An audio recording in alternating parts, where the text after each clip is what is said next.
Սի։ Իմ շատ սիրելի ժողովուրդ, խոսում էինք լոպուխի մասին, կրաթուկի մասին, իհարկե,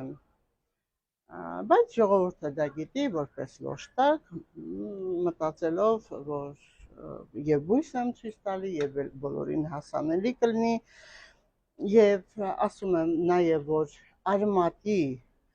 հյութը պետք է օգտագործել, ապա շատերը մտածում են ինչպես, ոնց այսօր ես անձամբ պատկերացնում եմ, գնացի քաղաքից դուրս, բավականին մի ժամ հեռավորության վրա աշտարակի Եղվարդի այգիներից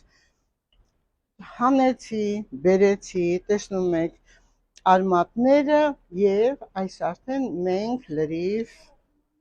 մաքրել ենք արմատից, լվացել ենք եւ ուզում եմ ձեզ ասել, ինչպես պետք է օգտագործենք, քանի որ այն չոր է, նույնն է ինչ որ այս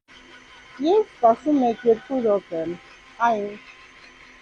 ճապոնացիների վերջի հայտնագործությունն է, որ սիրելի իմ ժողովուրդ, որ մնացած տարածքը պետք է իրենք վերածեն հենց այս լոպուխի պլանտացիաներին, որովհետև այն հակաուռուցքային է, հակամիկրոբային է, հակավիրուսային է, բարիրավ է արտում աղեստամոքսային տրակտի վրա, սիրտ-անոթային համակարգի վրա, իջեցնում է խոլեստերինը, իջեցնում է շաքարի տոկոսը արյան մեջ, կարգավորում է սրտի աշխատանքը, երիկյամի աշխատանքը, կանացի ֆունկցիաները, էլ ինչ է մնում մեզ անելով, որ միայն մենք անենք եւ առողջանանք։ Իհարկե պետք է դիմեք բժշկի։ Շատ հաճախ նույնիսկ այն մարդը, որը մտածում է, որ արդեն ուռուցքային բջիջներին շատ լավ է օգնում, մտածում է վերջ, դրանով ինքը կարողանա։ Ոչ, դիմեք բժշկին, ձեր դեղորայքը մի հանեք։ Ուզում եմ ասել նաև այս հրաշք կրաթուկի արմատները նաև ազդում են բջջային մակարդակով ուռուցքային բջիջների վրա եւ ձերբազատում այդ ծանր խնդրից, ընդ որում ուզում եմ ասել, որ իմ շատ սիրելի ժողովուրդ, յուրաքանչյուրը ով ունի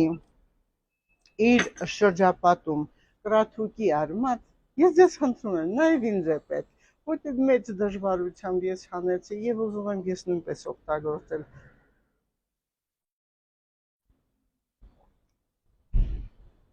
Մի փոքր,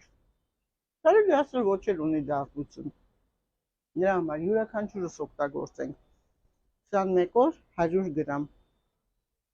եւ լինենք առողջ, սիրելիներս, ես ձեզ սիրում եմ, տարածեք այս նյութը, որ ամբողջ հայազգը առողջանա,